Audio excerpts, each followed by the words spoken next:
So good morning, everyone. We are now beginning our second session this morning. We will begin with a lecture from Professor John Betz, who is an associate professor of systematic theology at the University of Notre Dame. He's broadly engaged with German philosophy and theology from the 18th to the 20th century. His research has focused on the work of Johann Georg Hamann and the Jesuit philosopher theologian Erich Schwara. In addition to articles in various journals, chiefly in modern theology, he's the author of After Enlightenment, the Post-Secular Vision of J.G. Hamann. He's also the translator with David Hart of the English edition of Erich Schwara's Analogia Entis, Metaphysics, Original Structure and Universal Rhythm. He's also co-editor of the Oxford Handbook of Apophatic Theology, the project director of an NEH grant to translate F.W.J. Schelling's original lectures in the philosophy of revelation. And he's also the author of Christ, the Logos of Creation, an essay in analogical metaphysics, forthcoming with an Emmaus academic in 2023. So please join me in welcoming Professor John Betz.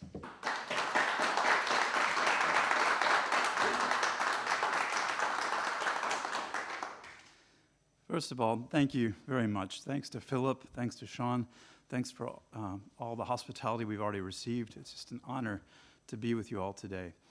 First, I should note as far as the title is concerned, it's somewhat changed. The title as I now have it is Become What You Are, an essay in analogical anthropology. But what I have to say will resonate with the original title. I have to confess that until now I've not thought much about the connection between metaphysics and mimetic theory, and that unlike many of you here, I am no expert on Girard. But owing to conversations with Grant especially, I've come to appreciate Girard's insights more and more, perhaps especially his critique of the autonomously willing or thinking subject as a modern conceit in every sense of the word, a vain illusion that is arguably harder to shake than any of the transcendental illusions Kant talks about in the Critique of Pure Reason. Unfortunately, it's also the illusion that Kant himself seems not to have seen. And in this respect, I dare say he could have learned a few more things from his friend and hometown nemesis Hamann, who is in some respects a forerunner of mimetic theory. Having vigorously argued against Herder that while mimesis presupposes human freedom, freedom itself is rooted in a mimetic context. In other words, for Hamann, freedom and mimesis are fundamentally correlated. As he put it in his philological Ideas and Doubts, without the perfect law of freedom, the human being would be utterly incapable of imitation, though all education and invention rest upon it. For the human being is by nature of all the animals the greatest pantomime. For Hamann, this is a touchstone of any anthropology. And yet, as Girard incisively puts it in Deceit, Desire, and the Novel, though addressing himself more specifically to the romantic Veneto, they all buy into the illusion of autonomy to which modern man is so passionately devoted. Michael already quoted this earlier. Of course, in this respect, Girard doesn't stand alone, but bears comparison to other French thinkers such as Derrida, Foucault, and Lacan, all of whom deconstructed the notion of an originary, unmediated, self-constituted, self-present, autonomous ego. But mimetic theory accomplishes the same deconstruction in a way that is arguably far more amenable to theology, and not just because of Girard's reconversion to Catholicism, or because Christ is the answer to mimetic rivalry, but more fundamentally because Christianity itself is a matter of mimesis. From the call to imitate Christ, passages we've already heard of, to Christ himself, who says that he strictly imitates what he sees the Father doing. He does nothing other. To be a Christian, then, is precisely not to live in oneself and for oneself, but to live outside oneself in and for Christ, and thus in imitation of Christ, who lives in and for the Father. And if we follow Bulgakov and Balthasar, we can say even more. For if the Son gives himself entirely to us and to all of creation, as the Father gives everything to him, then all being is essentially mimetic, and therefore called to be mimetic, in various degrees of active imitation of the Logos, who is himself the mimetic image of the Father. All of which goes to say that we have very good reason to be in conversation with Girard. If mimesis is fundamental not only to anthropology and to the Christian life as an imitatio Christi, but even to our understanding of being, to ontology, and to our understanding of the Trinity itself. In some ways, perhaps, Girard stands to Christian theology today in the way that Aristotle did perhaps to Aquinas. I don't know if that's an overstatement, but it seems a reasonable thing to suggest. Now, as all of this goes to say, I do not think that mimetic theory can stand on its own either, without some kind of metaphysical supplementation. For one thing, absent metaphysics, one can get the impression that mimetic rivalry is inevitable or ontologically basic, as when, in Things Hidden, Girard speaks of primary mimeticism as that which cannot fail to arouse conflict. Admittedly, this is maybe just a first impression, and I am prepared and persuaded to say that for Girard, rivalry is a strictly fallen condition and not an inevitability of creation as such. Wolfgang and Michael have convinced me of this too. But even if it is not inevitable, there is still a need to articulate why it is not inevitable. And this is where I suggest metaphysics comes into play as a necessary supplement. But to speak of metaphysics as a mere supplement still seems too minimalist. It would be more fitting, I think, to think of metaphysics as the theoretical frame for the picture that mimetic theory gives us, which is not to say that metaphysics needs to come first in the order of explanation. For we can very well begin with mimetic theory, beginning empirically rather than deductively, from observed facts rather than a set of abstract ideas of how things should or must then be a priori.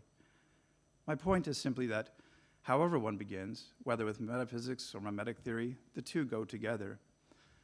To borrow a cliche from Kant, we might say that just as metaphysics without an empirical mimetic theory is empty, mimetic theory without metaphysics is blind. In other words, metaphysics is more than a frame tacked on to an otherwise independent theory. Rather, mimetic theory itself calls for metaphysics if it is to rise to the status of a genuine theory and amount to more than an admittedly very powerful diagnosis of psychological, social, and cultural ills. Granted, this may be taking things a little bit farther than Girard himself intended, because metaphysics is not explicitly thematized in his work, not even in the curious chapter in which he compares the Logos of Christ to the Logos of Heraclitus in Things Hidden. But Girard has not left us without reason to develop mimetic theory in a metaphysical direction. In fact, metaphysics is already in it, so to speak, from Girard's use of the term metaphysical desire as a desire to be the mediator of desire, to the fact that, as Wolfgang has shown, Girard developed his mimetic theory in light of Sartre's ontology. To me, this is a very important fact and a clue to where we need to go if we are to elaborate Girard's own insights and get to the bottom of mimetic theory itself. If mimetic desire is grounded in a perceived lack of being, which is then found in another, and by extension in objects deemed desirable by that other, and therefore worthy of acquisition. As Girard puts it in a passage that Josh quoted yesterday, once his basic needs are satisfied, indeed sometimes even before, man is subject to intense desires, though he may not know precisely for what. The reason is that he desires being, something that he feels that he himself lacks and which some other person seems to possess. Although the word being, l'être, is not highlighted in the French as it is in the English translation, the metaphysical sense at play here is obvious, as is the analogy between bodily desires for food and drink, whose fulfillment preserves us in being, and other desires which proliferate above and beyond need, but nevertheless stem from a perceived lack of being, a greater share of which we find outside us in another who is deemed to be more real in some way than we are. And so we attempt to make up for our own sense of lack of being by desiring what is desired by one whom we regard as somehow having more of it than we do. Now, from a psychological and social standpoint, I confess I find Girard incredibly insightful. What interests me most, though, are the metaphysical implications of his theory. In other words, what is going on here metaphysically? Is the lack of being real, or merely perceived? If it is merely perceived, then desire is metaphysically meaningless because we already possess being in full. But if the lack is real, have we not come back willy-nilly to the conclusion we've already rejected, namely that creation is essentially fallen and lacking in being? We seem to be in a metaphysical pickle. If we say we don't lack being, then there is no more to being than what we already are. We simply are what we are, and being is univocal. No more, no less. If we say that we lack being, we would seem to be threatening the doctrine of the goodness of creation and saying instead that creation is inherently defective, indeed insubstantial and ghostly. If to be a creature is essentially to lack being, how then shall we resolve this metaphysical conundrum? In search of an answer, I would suggest that we go back to the intriguing exhortation from Pindar's second Pythian ode, in which he says, "Become what you are." For if we understand this well, we are not lacking in being.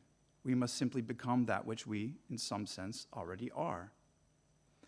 Curiously, the ode takes its name from the same oracle of Apollo at Delphi, who was a Pythian, and supposedly declared on behalf of the god, "Know thyself."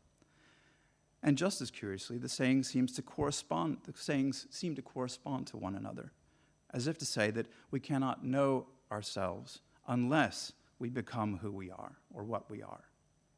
Or is it the other way around? Either way, it's puzzling, and Pindar's exhortation is itself puzzling. For are we not already, genetically or otherwise, who or what we are? And we might even be more puzzled if we consider that Pindar's ode was dedicated to Hero, who was no hero, if you'll excuse the pun, but the famous tyrant of Syracuse. For surely Pindar is not suggesting that Hero be the cruel tyrant that he was. But what then does the phrase mean? The simplest explanation is that Pindar hopes to awaken the tyrant to reality, not to reality in a factual sense, which any historian could record, in this case the fact that Hero was a tyrant, but rather to reality in some more ideal sense, which is nevertheless, its ideality notwithstanding, ontologically truer than the facts, in this case that Hero was a tyrant. In plain words, the poet is trying to encourage Hero to be a king, which is to say, a virtuous king, and not a cruel parody of one. But we are still confronted with a paradox, that Hero is not really a king, or at least not what Pindar imagines a king should be, but instead a tyrant. And yet, the poet addresses him as if he really is a king, and by implication, a virtuous one. Moreover, that in order to be a great king, he needs merely to become what he already is. So what are we to make of this paradox, which flies in the face of the principle of non-contradiction? How can Hero be a king and not a king? Do the poet's words betoken like a koan, some kind of mystery that is inaccessible to discursive thinking, in which case we need to wait for a kind of noetic breakthrough to contemplation? Or is it just what it appears to be, namely nonsense?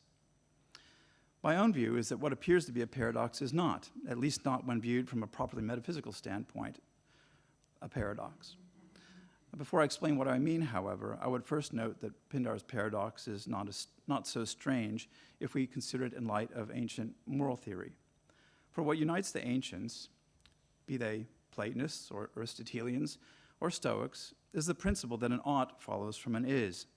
And more to the point here, the assumption that the human beings are rational and therefore should be rational.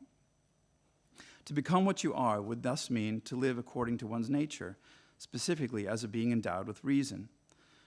But if this reason comes from a divine logos and is de facto ordered to a divine logos, whether it is conceived by the Stoics as immanent or by the Neoplatonists as transcendent, we can say more, to wit, that human beings should act according to this divine logos, of which human reason is an image. In other words, we can say that to be a human being is to be an analogy of the logos and to live accordingly. In biblical language, the human being is an image of the logos, an image of God, following a common view of the church fathers, and therefore has a vocation to live according to the logos, kata logon, in the deepest metaphysical, and ultimately Trinitarian sense in order for the image to be what it really is, a real likeness. To be sure, to speak of the image and likeness in this way introduces some kind of temporal disjunction between them, which biblical scholars might dispute. My own view, however, is that this is how it should be read, if indeed the human being is an analogy of being in the Thomistic sense, in whom essence and existence are really distinct. Of course, the idea that an ought follows from an is has been seriously challenged, especially by Hume, but its logic has never been overthrown. On the contrary, Kant's entire philosophy, which is fundamentally a metaphysics of morals, stands as an abiding reminder in defense of it. Simply consider the slogan of his 1784 manifesto, What is Enlightenment? Sapere aude. Dare to think, leaving aside the question of the proper translation of the Horatian phrase. Kant's meaning is plain. Dare to be what you are as a rational agent. Act not according to merely personal opinions or arbitrary maxims, but in accordance with the universal laws proper to rational agents, qua rational agents. Albeit in a different key, we find the same idea in Kierkegaard, as Josh abundantly showed yesterday. We find it in Nietzsche, the self-declared Antichrist, most obviously in the subtitle of his autobiography, Ecce Homo, How One Becomes What One Is. It is implied, too, in Heidegger's call of Dasein to authenticity, Eigentlichkeit, in the sense of fidelity to what is most proper to one's being, as that being that is thrown into the world unto death. And at a more popular level, of course, we hear it in the platitude, which was first uttered by Shakespeare's Polonius in Hamlet, to thine own self be true, as though one could somehow fail to be oneself. However paradoxical, become what you are is thus very much part of the Western tradition. One might even call it the original koan of the West, which is intended to bring about enlightenment, posing to all who really hear it not only the metaphysical question of the relationship between being and becoming, and more particularly, the question of how creatures in becoming can be said to be, but also the more personal and existentially challenging question of what it means to be the particular human being that one is. Indeed, it is so challenging that if anyone really hears it and stops to ponder it, it cannot help but induce at once perplexity. For aside from the paradoxical question of how one can become what one is, which implies some kind of disjunction between one's real factical self and one's ideal essential self, must one not first know oneself, who or what one essentially is, in order to become one's self? In other words, if to be oneself implies some kind of correspondence of self to self, who or what is the self to which one truly corresponds? But even before we can begin to answer such dizzying questions as these, we are faced with yet another question, to wit, whether there even is a real unitary self that persists through time, or whether, according to Buddhists, what we call the self is ultimately an illusion, and its being nothing more than a fleeting succession of sensations, thoughts, and desires. In other words, is the self a real, unchanging identity along the lines of Parmenides? Or is it an empty word, and as empty as the world, in which, as Heraclitus famously says, everything is in flux, and nothing is the same? In the very attempt to answer our guiding question, we thus find ourselves thrown back upon even more fundamental and no less perplexing questions about being and becoming, identity and difference, and the relation between them. Questions that, I dare say, only an analogical or metaxological metaphysics can answer. A metaphysics that recognizes the analogical unity and difference of essence and existence and knows how to abide at the intersection, in the between, of immanence and transcendence. Inevitably, therefore, we are led from anthropology back to metaphysics, from the question of what it means for human beings to be, to the more fundamental question of what it means to be. And logically enough, since, as the late Heidegger rightly grasped, this is at least one thing he may have gotten right after Cyril's talk, the question of the human being cannot be answered apart from the question of being. So en route to anthropology, or the logos of anthropos, let us now briefly elaborate the kind of metaphysics that seems best suited to anthropology, inasmuch as it is most adequate to being in general, namely an analogical, or again, as William would have it, a metaxological metaphysics. inasmuch as analogy is a kind of mean between univocity and equivocity, and so too between pure immanence and pure transcendence. Part 2. To this end, I would suggest that we take Shivara as a guide, though again, we would do just as well to follow William, who is by far the better writer, because he's Irish, I suppose. And not just because of Shivara's leading role in Christian metaphysics in the 20th century, but because in Shivara, analogical metaphysics and analogical anthropology are so intimately related that the former is arguably the propedeutic to the latter, and the latter the final expression of the former, which makes Shivara, in my view, Heidegger's most important contemporary, even though Heidegger eschewed any direct engagement with him. Sadly, I don't think he was up for it. In what sense, then, does the analogy of being play into the notion of analogical anthropology? At its simplest, an analogical anthropology follows from the fact that all being, including human being, is analogical, as it must be if every effect bears some likeness, however remote, to its cause, according to the scholastic maxim, omne agens agit sibi simile. But for Shivara, it is not just that the human being is analogous to God by virtue of being created by God, or even that the human being is more like God than other creatures. In addition to these senses, he means that the human being is formally and constitutively an analogy in the sense of being a unity in difference and proportionate middle on two intersecting scales.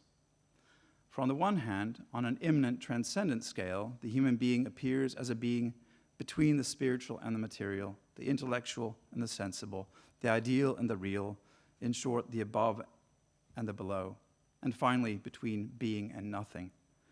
In this respect, he repeats the tradition from Plato to Maximus to Eriugena to Pico and Ficino about the human being as a microcosm and mediator. On the other hand, on a temporal historical scale, aside from the obvious sexual difference of male and female, the human being appears as a being existing in every temporal moment between potentiality and actuality, which is itself a moment between protology and eschatology, between the first man and the second, between what one is or has been and what one will be. Stretched, so to speak, as a unity in tension, Spannungseinheit is the word that he likes, between the above and the below, from beginning to end. The human being thus appears not only as an analogical being, but as a formally cruciform being, which makes anthropology in some sense proto-Christology. Thus, Shivara does not speak of the human being simply as a rational animal, which is an almost, dare I say, fatuous simplification of the real complexity of our humanity, but more profoundly as homo analogia. But if the human being is a thoroughly analogical being in the manner just described, then the question of who or what the human being is admits of no simple answer. On the contrary, the very possibility of answering it would seem to be thrown profoundly into question, for how can one get to the bottom of an analogy? Is it not precisely an imprecise relation, irreducible to any concept or definition, and therefore difficult to put into words? And does this not apply a fortiori to a being that is itself an unfathomable unity and difference between the above and the below, between what it is and what it will be? Even before attempting to answer our guiding questions, we thus find ourselves in unfathomable depths. And not surprisingly, if the human being is a deep, like God, as the psalmist says. Indeed, our situation would seem to be analogous to that of Simonides, when the same tyrant of Syracuse asked him to explain the nature and being of God. Simonides responded by asking for a day to think about it. Then he came back and asked for a few more days. And then he came back and then asked for 3 or 4 more, and so on and so forth. Because the more he thought about it, he is supposed to have said, the more obscure the matter seemed. To be sure, Scripture gives us hope that what is unfathomable to the mind of man can be fathomed by the Spirit. But however much can be known by those who have the mind of Christ and the Spirit of Christ, the truth of the human being is, according to the same Scripture, precisely not a phenomenological truth, but an apocalyptic truth that, by definition, is unapparent until the unveiling of Christ in and with the members of his body. So what then is the point of trying to understand the nature of the human being in the interim? For that matter, what is the point of any anthropology, Christian or otherwise? From a purely philosophical standpoint, such questions are admittedly difficult to answer, and they are difficult even from a theological standpoint. But even from a philosophical standpoint, it's quite easy and important to deconstruct the modern conceit with which I began, namely by showing that to be human is not to be an isolated, autonomous individual, but to be in relation to another, and necessarily so if we do not originate our own being, but receive it from another. If, in short, we are analogies of being, and thus called to be analogies of being. Now, what this means is, from any philosophical perspective, terribly obscure. But even the Stoics knew that really to be human means to correspond to the Logos. To this, in light of a greater revelation, we might simply add that we are called to be analogies of the Logos who gave himself for us. Ultimately, in order that we might give ourselves back with the Logos as part of the universal Eucharistic return of all things to the gift, to the glory of God the Father, and so come to exist as the Son exists from the Father, full of grace and truth. Now, in conclusion, having provided a metaphysical frame for mimetic theory, let us return to it and to the importance of getting desire right if we are to become what we are, since desire is, so to speak, the motive power of becoming. We don't move with desire in any direction, whether it's our final end or the next cup of coffee, which I'm ready for right now. I feel like I can't even take a sip. Here, I think there can be no question but that desire has, in some sense, to die, if it is to be reborn out of the patterns of mimetic desire that lead to mimetic rivalry, just as eros has to pass through a kind of death, if it is to be reborn a holy eros, or nature to die if it is to be graced truly, and so forth. But then how? How is desire to die? Certainly by imitating Christ and the saints. But I agree with Wolfgang that imitation per se is not enough, and presumably this is where Girard was going. That mimesis needs to grow into an intimate mediation in which one has, in some sense, analogically, become what one imitates or who. In the sense of another St. Francis, who was, as tradition has it, an alter Christus. For then the image and the original are distinctly one. Essence and existence are distinctly one. Then we no longer need fear that we lack being or go searching for it. For then we will have in some sense arrived in its fullness and can say, even if it is only in the end, having passed through the valley of the shadow of death, my cup overflows. Thank you.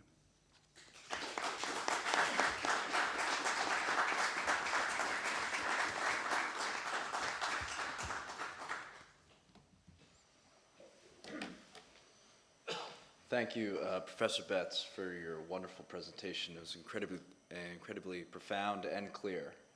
It was nice to follow that, the connections between metaphysics and mimetic desire.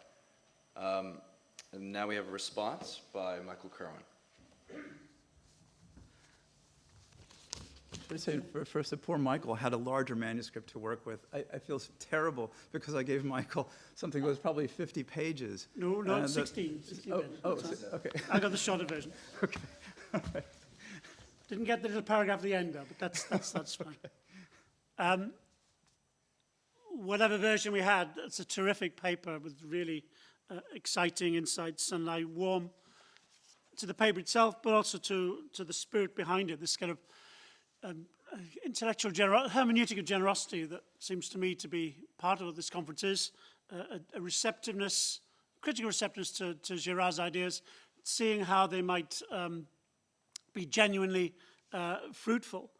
And the declaration that mimetic theory does not stand on its own without some kind of metaphysical supplementation, presented here as a kind of metaphysical framework, or a possible metaphysical framework.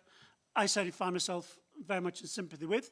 I think it's something that does enhance and enrich the mimetic insights, and it'd be interesting to see whether the comparison with Aristotle towards the Aquinas fits. And Girard has been referred to as the new Aquinas, so but Girard's the new Aristotle. Maybe that's something we need to consider.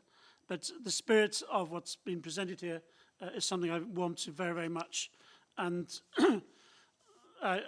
you mentioned the unfathomable depths, which I'm very wary of treading in or leaping into, but you've taken us Jacques Cousteau style into some of the depths there, and I found that very, very helpful, so thank you.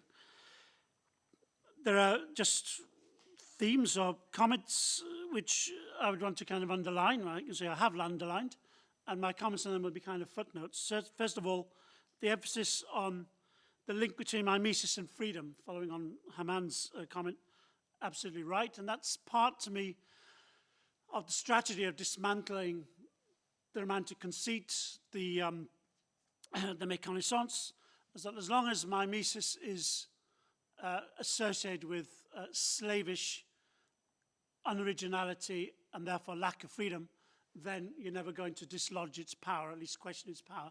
So stressing that link that without freedom there is no mimesis, without mimesis there's no freedom, seems to me to be a very important point to stress.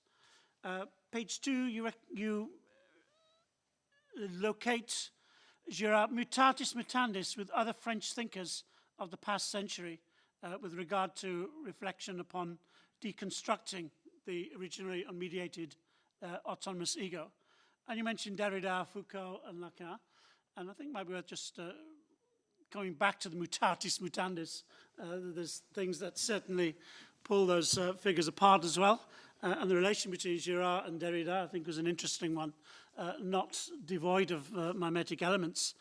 And Cynthia Haven's biography of Girard has a wonderful chapter about the conference in Baltimore, which unleashed la peste of deconstructionist thinking upon the unsuspecting American continent. But the description of the conference and the behavior of Lacan, among others, is absolutely hilarious. Yeah, it's just recognizing there's also a singularity, as you point out. It's not just that Girard is more amenable for theology, but there are obviously other differences between them as well.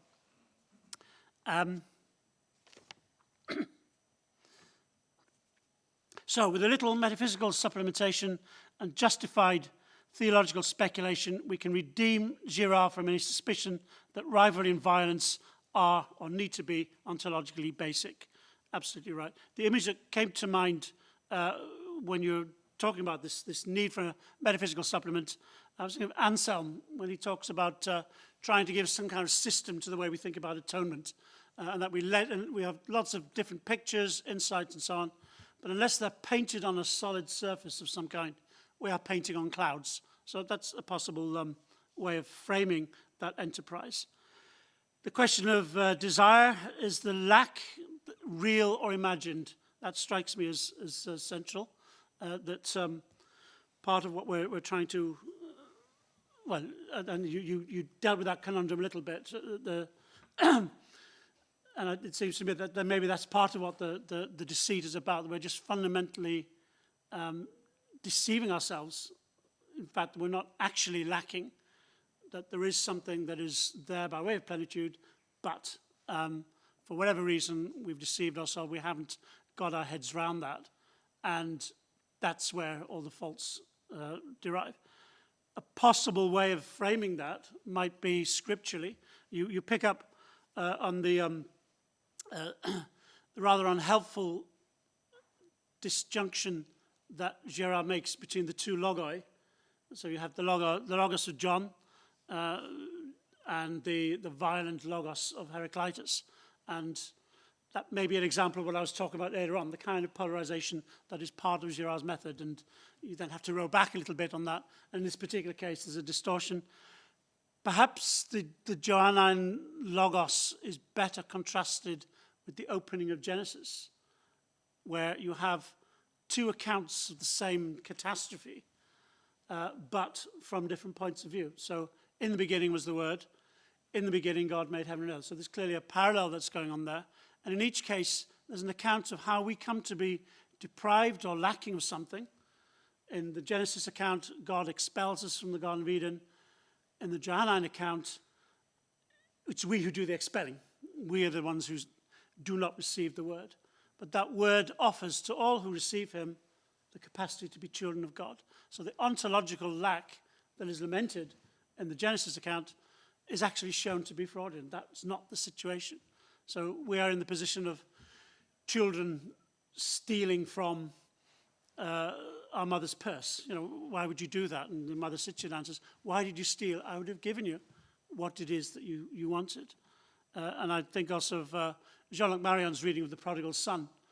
The son goes to the father and asks for his ousia, but he does not want to receive it as gift. He wants to receive it in a possessive way. That is also basically saying, Dad, I wish you were dead. I want my inheritance now. And of course, the whole point of the parable is that, as the father says to the other son, everything I have is yours. There is no ontological lack. So there is something there about the nature of that possession as gift rather than as inheritance and so on. That might help to resolve the situation you're talking about there. A little point about, mentioned several times, the Imitatio Christi, and the imitation of Christ is at the foundation of Christian living. I remember Ramin Schwager a number of years ago talked about the contrast between imitation and discipleship, which might be worth reflecting upon. That once again, the idea of imitation is not necessarily enough, and that even our imitation of Christ can lead us into rivalry. The Christian is called not to imitate Christ, but to follow him. And maybe there's something that could be explored further. It seemed to me that Ryman was putting his finger on something important there. The becoming what you are, again, resonances of that. The fact we're made in the image and likeness of God, and a theological reading of that sees something that is attained or constant in our image of God, but there's also a dynamic element to that has to be kind of developed. Augustine speaks of the Eucharist, become what you are. So again, the kind of exhortation there to emerge into the fullness. That brings me back again, I think, to what I talked about after my own presentation, this image of the adolescent, or the fact that we don't see an adolescent as a defunct human being or a kind of lacking human being. They're not fully developed yet, but they are who they are, and we kind of deal with that as best we can. And I was wondering whether linking that to Kant, the exhortation to dare to know, is a very powerful description of what enlightenment is, but it's connected there with the notion of maturity. And I think part of what we need to do is disentangle that from an unhelpful notion that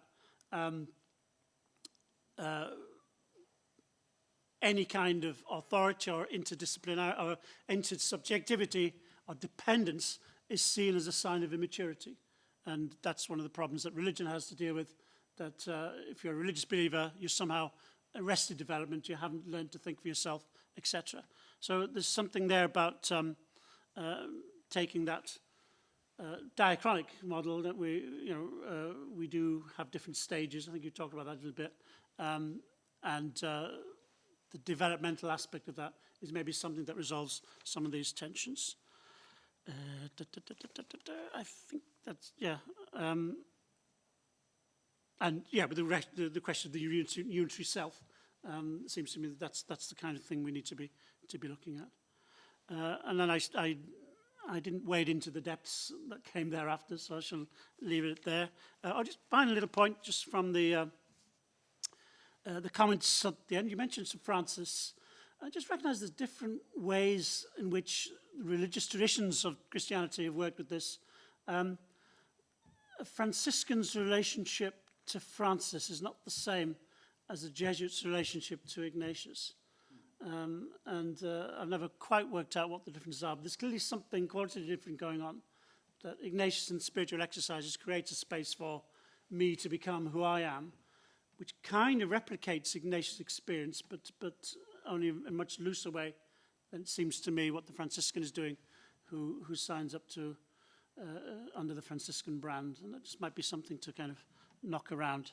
But in each case, there is a death to oneself in order to move into something else.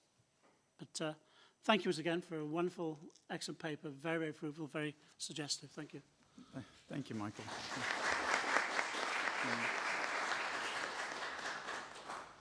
Do you want me to respond to Michael? I mean, well, first of all, thanks for the wonderful paper just this morning to kick us off. First, since you mentioned Haman, I don't mind coming back to Haman. I always enjoy coming back to Haman. He's a great person to start with and always come back to. Never stop learning from him, as obscure as he is. But I think he's in some ways important to this whole conversation too. I mean, Adam, referred to him yesterday too, precisely because he's situated so uniquely between antiquity and modernity. He's one of the only figures I know that is really just so profoundly Christian, situated right at that juncture between classical antiquity and the modern world, between mimesis in the classical sense and romanticism in the sense of pure originality and creativity. I mean, it's absolutely shocking to me that on the one hand, Goethe can say, of Hamann, "Cet tête unique," this original mind, head, guy, and admire his originality, saying he's the father of German letters. And on the other hand, Hamann himself saying it's all about mimesis. It's all about mimesis of the Logos, to the point that he never wrote anything, but wrote constantly under pseudonyms because he thought that was the most adequate way to be a Christian author. I mean, even raising the question before Kierkegaard of what it means to be a Christian author. I mean, can one even write anything? I mean, if we're taking like Imitatio Christi, literally, can we even write anything? I mean, if Christ didn't, I mean, I think that's even a worthwhile question. But the fact that he's situated between Romanticism, which he in some ways is seen to father in Germany as a father of the Sturm und Drang, and at the same time appealing so much to mimesis as the context of any human freedom. So he's so original, so creative, and on the other hand, he's so happy to be a follower, a disciple to the end. So I think he's so wonderful in that respect, and it's a pleasure to be able to give him a shout out, a tribute here, because I don't often come back to him, and in fact, in some ways, I've forgotten him to move on to other pastures, but I'm not sure if they're greener. But as for become what you are, I mean, I think it might be helpful to tie that back into desire and what William said about desire being situated, eros, between plenty and lack, penny and poros. Because I think somehow it holds the key to the mystery of desire, or eros in the proper sense. On the one hand, plenty answers to the question that we really are. And not only do we exist in some sense in full, right? And I love what you said about the reading of Luke 15. But then, lack, the penia, refers us to the need to become what we are. So it's not like we're ontologically lacking, but yet, and so it's not a kind of sad Platonism, but it's a Christian, if you will, a Christian Platonism, where there's a fullness that is given, like you said, with reference to Augustine and the Eucharist, become what you have received. Whether by nature or by grace, we already are in possession of that fullness, and we can live out of it now, right? But still, we have to live out of it in order to become what has been given, to become what we are. So in some ways, I think that phrase is so interesting and corresponds so curiously to gnothi seauton, know thyself, and is somehow there a gift at the beginning of the Western tradition that really contains the answer, in some ways, to all these problems that most seem not to be able to resolve because they don't think like William does, so, metaxologically, and so they can't, adjudicate these differences or see how things can be united and yet distinct. But as far as the Logos of Heraclitus, I completely agree with that. I mean, I didn't care for that. I've come to love everything I've read in Girard, but that's where I pull back a little bit because I like Heraclitus. The way up and the way down is one and the same. I take to be an oracle, a prophecy itself, a kind of proto-Christological statement and so forth. And I don't really see the Logos of Heraclitus or the Logos of Stoics as a violent Logos, but that's another matter. So, I don't know if that's all that I'm sure there's more I wanted to say, but I suppose that's really enough. Thank you so much, Michael. That was a brilliant response. Yeah. So now the floor is open for questions.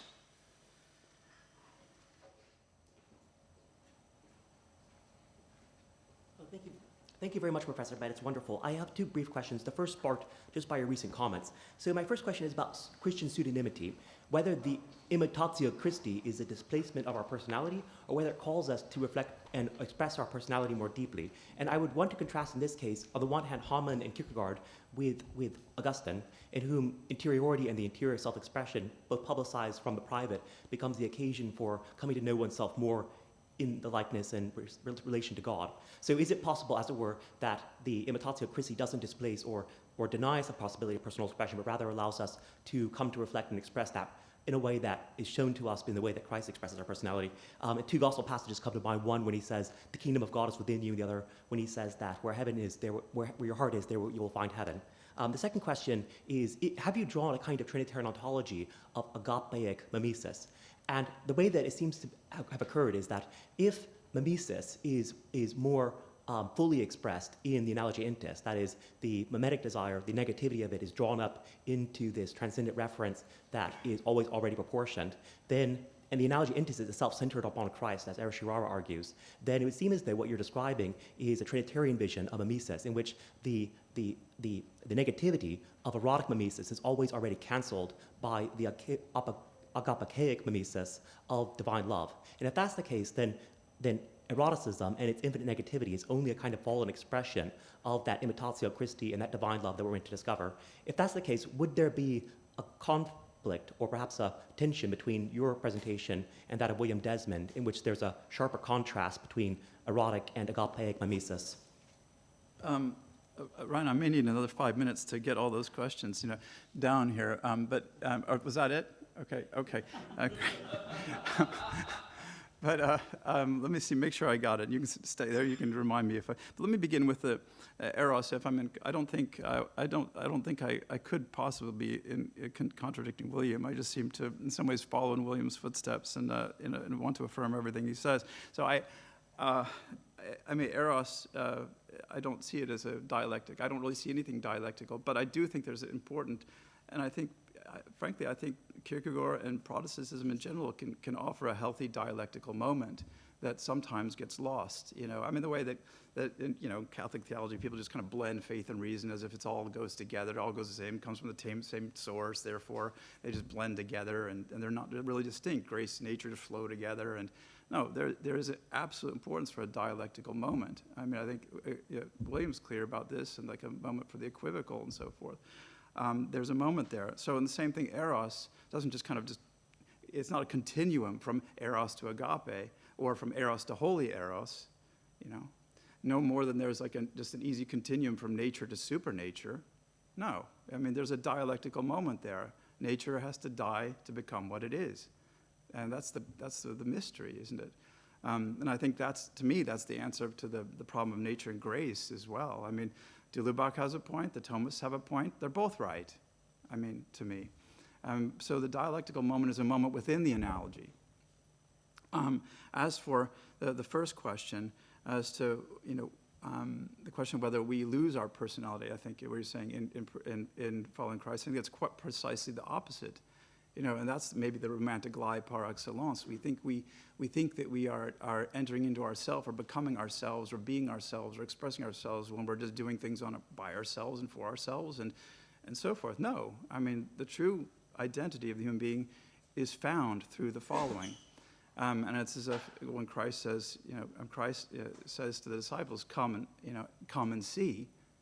He's as if he's saying, follow me and then see who you really are. Because you don't know who you are right now. Yeah, Peter, or Simon, you don't know that you're Peter. but you're really Peter. I know you don't know that yet, but you have to follow me to find that out.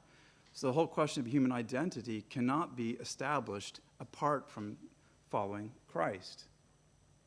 Does that make? And so you find yourself through the following. And of course, what does Christ say? If you seek to save your life, you will lose it. If you lose your life for my sake, you will find it.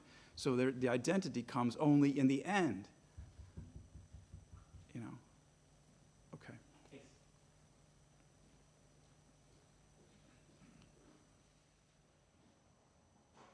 Wonderful, thank you. That was the blend of spirituality and lucidity and deep insight that I've come to expect pretty much every time you give a paper, John. So I'm just making you uncomfortable with a compliment in order to set you up. But what I was thinking through this, and you gestured towards it very helpfully towards the end, and I'm really glad, Michael, you brought up Augustine there. The question is how we sort of crack open the koan, or use in Haman's language, how we turn the clenched fist into an open palm.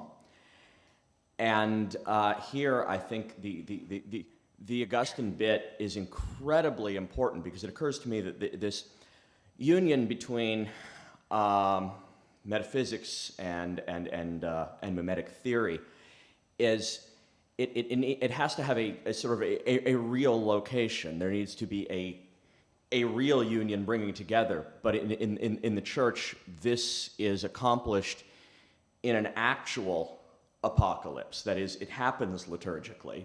Augustine gestures towards this, and the language here is very important. You can shorten it to become who you are, but it's behold what you are, become what you receive. There's a specific Eucharistic moment of the giving of the gift which sits at that does this, a place where this actually occurs, and therefore upon which all of the imitation, I think, is actually founded. I could put this in the language of another much more controversial Augustinian 1,000 years later who I have a certain affinity with, but I won't do that right now. Anyway, I wanted to maybe raise that angle on that as not as a disagreement, but as a potential sort of completion is the wrong word. You said more than enough, but as a slight supplement to what you were saying. Anyway. I mean, you mean principally when Augustine talks, it says, "Behold what you are, become what you receive." That is what we need to return to. Yes, but just focusing towards what holds this together in the proclamation and the life of the church is the actual giving in the Eucharist. Yes. The actual. Okay. Right. Yes. Right. The happening of the thing. Yeah. In the context of the church. Yeah. That's such a beautiful point. Thank you, Adam. That. I think that's the question, that we do this together, and not apart from the gift of Christ in the Eucharist. So I take it to be an ecclesiological clarification of everything we're talking about. It's not like we do this by ourselves. Right. Yeah, thank you. And I wouldn't have minded if you wanted to talk about Luther. That's fine. Okay, all right.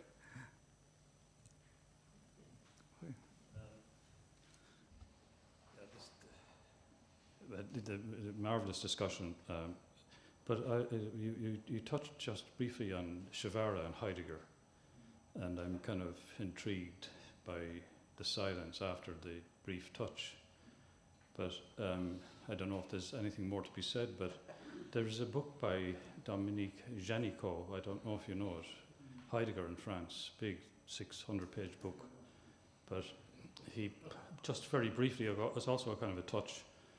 He touches on the time that Heidegger was in the Jesuits, not longer than 14 days, I think, very short. But the Jesuits have not ever released what they have in their archives.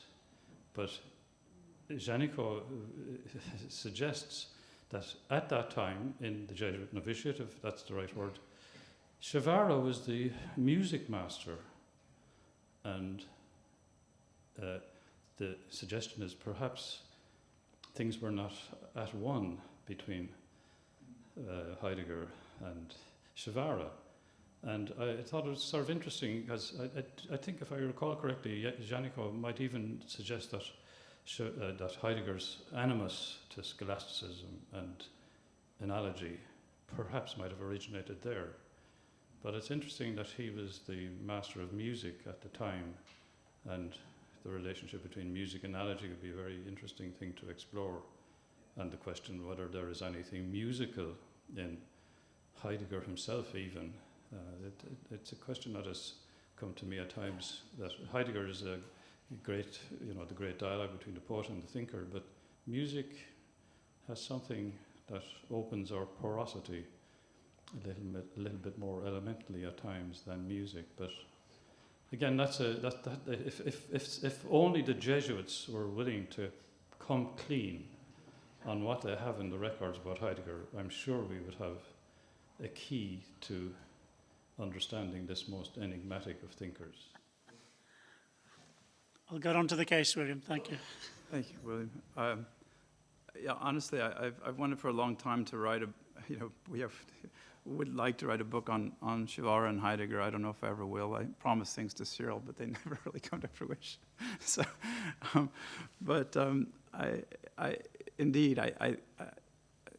everything that I've thought about with Shivara is really overshadowed in a way by, or in contention with Heidegger. I think he's the titan that needs to be overcome, and I'm grateful that I don't really have to do the work anymore because you two have already done the work. But talk about the pest. I think that's rather negative, but I find Heidegger an immense problem. I guess this is being recorded. Well, let me start with something positive. You mentioned the music. Where is the music in Heidegger?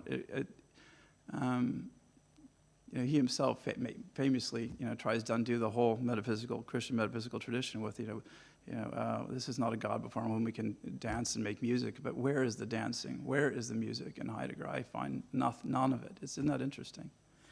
There's very little that's very aesthetic there to me. And Shivara, it is all musical. It's interesting that the subtitle of his metaphysics is original structure and universal rhythm. Because analogy, he clearly understood analogy in musical terms. And it's amazing what music can do to the real distinction.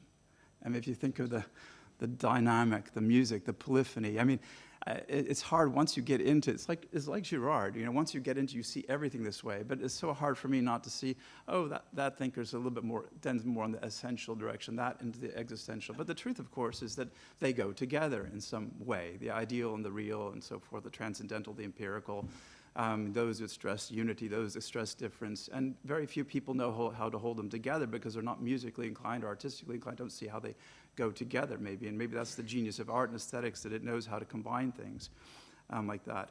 But as far as a critique of Heidegger,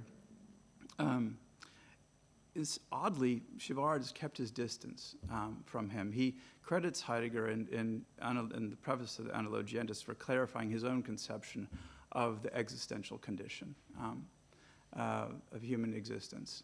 So he appreciates that. But I think, and in the end, he contrasts Husserl and Heidegger as, Husserl, the great contemplative, and then Heidegger, this kind of naughty, Black Forest Swabian, that was all, self-enclosed in his own existence in some odd way.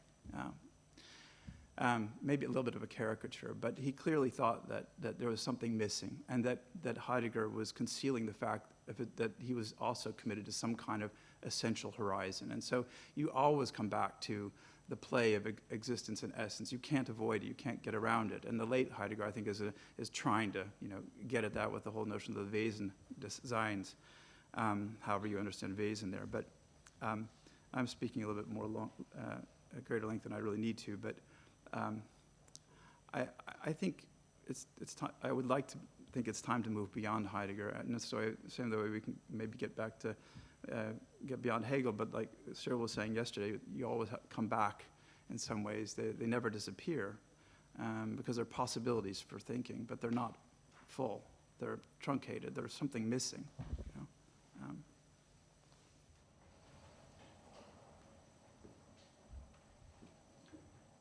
Just a small question to you, John, and I really echo everything that's been said about your paper. I enjoyed it immensely. But one of your points towards the end was desire has to die, and yet desire is the motive force of becoming. And so in dying, does it leave itself behind? I mean, is there no desire just simply dies? Or is the propulsion to die, is that itself powered by a desire? In other words, is there a desire to die? And in that sense, then, are we back to an analogy here, that desire is not a univocal concept? Thank you. That's so beautiful.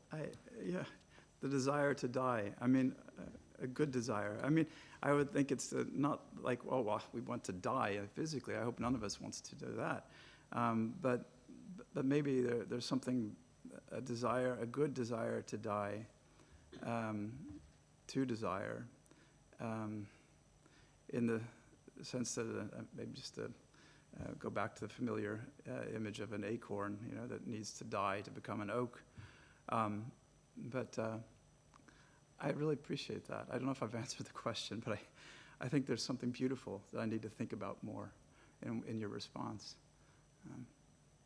I always come back to John 12:24. I mean, the epigraph to the brothers Karamazov. I always found that so striking. Unless a grain of wheat fall to the ground and die, it abideth alone. But if it dies, it brings forth much fruit. But maybe to have the desire, in an imitation of Christ, to die to everything but, the will of God the Father. There is a desire, a good desire there. That's in some ways motivating the desire to die to lesser desires. Yeah. And so it's analogous in some ways. Yeah. We have time for one or two more questions.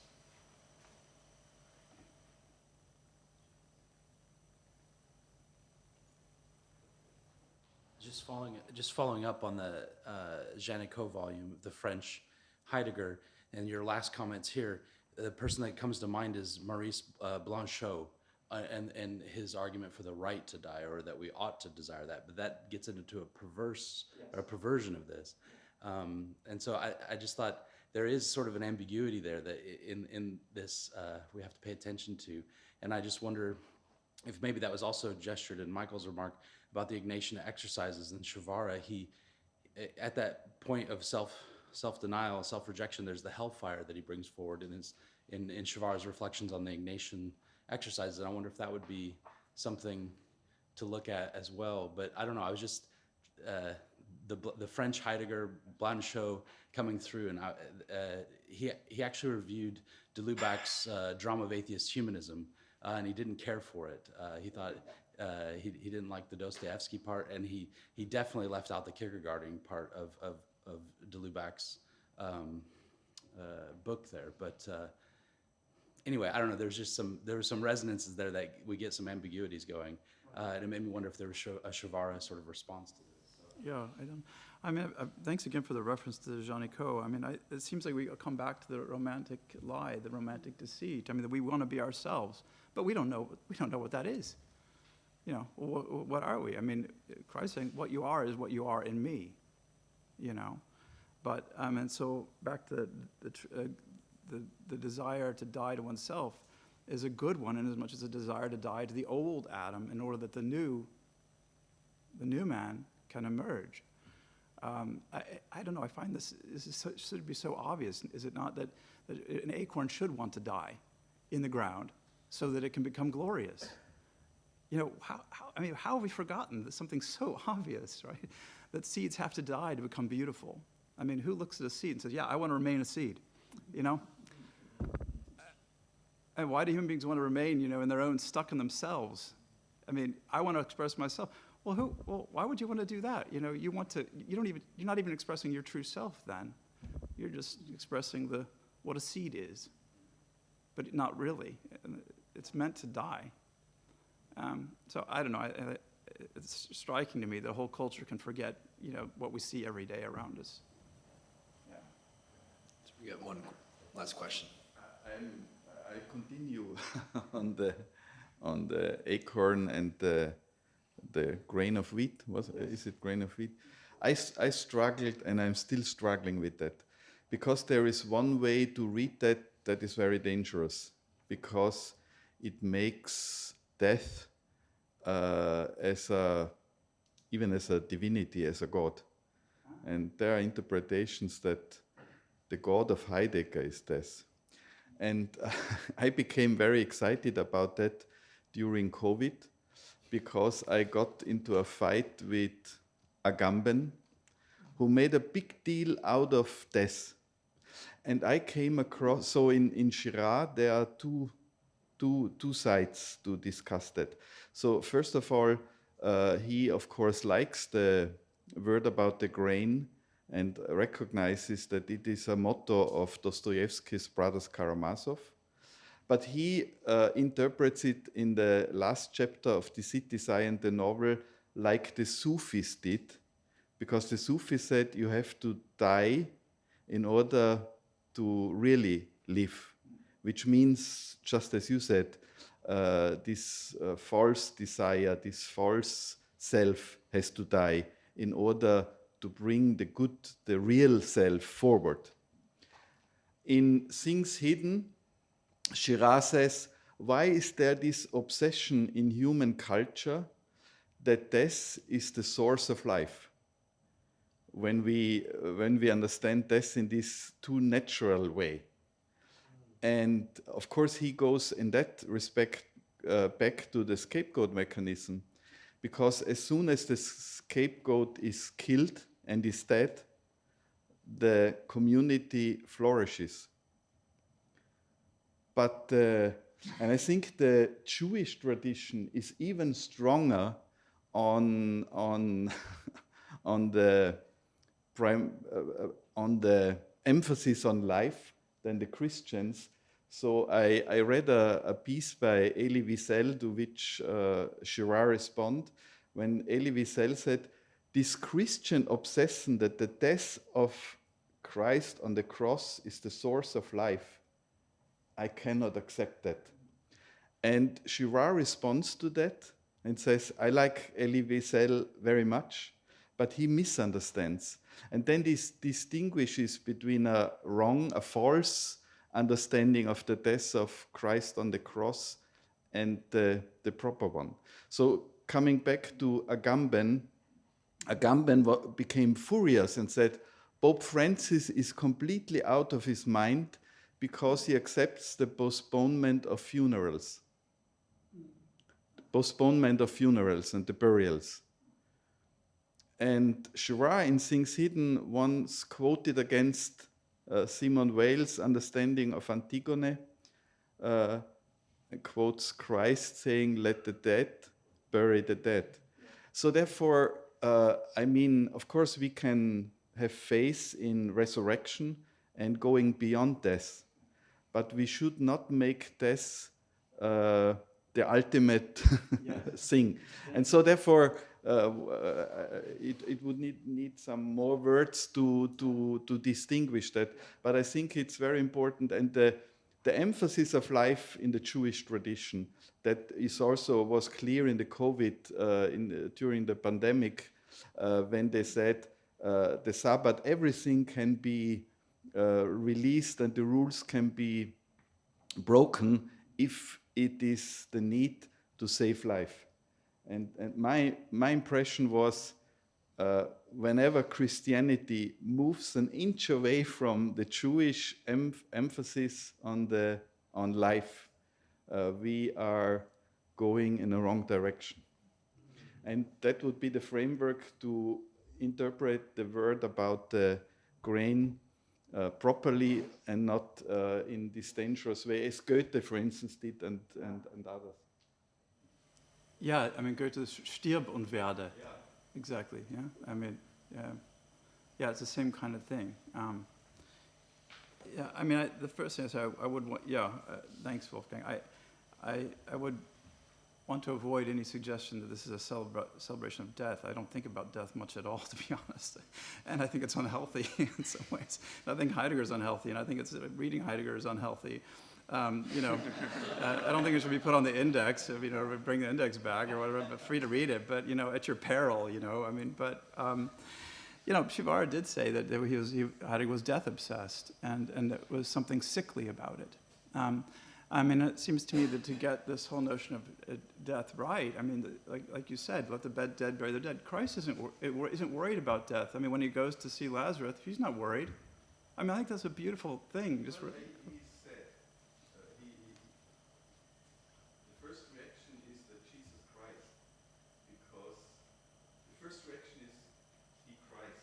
He cries, yes. Yeah, so therefore he. I mean, why? That's a question about why is he, why is he crying? I mean, is that the shortest verse in the Bible, in the New Testament? Is he crying? N.T. Wright wrote Yeah. one of the best books during the pandemic, from my point of view. N.T. Wright. Yeah. And he emphasizes the crying of Jesus very much. The first thing is you have to be empathetic and suffer with the suffering of others. Jesus does that. I mean, I really appreciate N.T. Wright. I mean, he once said something to me that I'll never forget, and I'm grateful. But if that's the interpretation, I don't care for it. I mean, I'd rather say he's crying because of the lack of faith. He's crying that they don't know that the resurrection of life is right there. Crying that they don't have a clue that death has so little power in the end. That they're so sad. I mean, maybe he's sad that they're sad, and they shouldn't be. He says, "I'm the resurrection and the life." And I think the way, I mean, if anything, I'd rather, instead of Heidegger thanatology here, it's a Christian zoology is what we should really be embracing, like a kind of like a celebration of life, in some ways. I think that's certainly the stress. The stress is not on death. Death is only it's not on death. If you're getting the tact right, the stress right, the ictus right, I mean, it's death, life through death. That's kind of the ictus, I guess we'd say. And then it just occurs to me just to say, what is the Easter liturgy? He trampled down death through death. I mean, it's the overcoming, of course, of death. And so I think Christians, can be the most. I don't know. Aren't you in Ireland rather just happy at funerals? I don't know. I don't know. I've heard this. I don't know if that's really true because they're, big. What's the big deal? Christ has overcome all this, and let's move on now. Yeah. So, Sorry, may I just come in on that point? unfortunately, we're running into lunch. I didn't want to ask a question, but I just wanted to add We got something to Wolfgang. 2 minutes. Do I have 10 seconds? Oh, 10 will do. No, it's really just it's not a question, it's just an interesting discussion about death. But I wanted to just point out that Charles Taylor has an interesting insight into the distinction between the Christian stance on death, specifically Christ on the cross, and Socrates' death and his attitude to death in the Apology. And he says that, well, within that Greek tradition, there is really nothing necessarily good about what's being left behind. Taylor points out that Christ on the cross, the suffering is kind of tied into that which is being lost. In other words, there's some real attachment to life, and that adds significance to the meaning of it within a Christian narrative. But I'm just tagging that on to the Okay. very interesting conversation. Thank you. So please give a round of applause to John Betz. Fantastic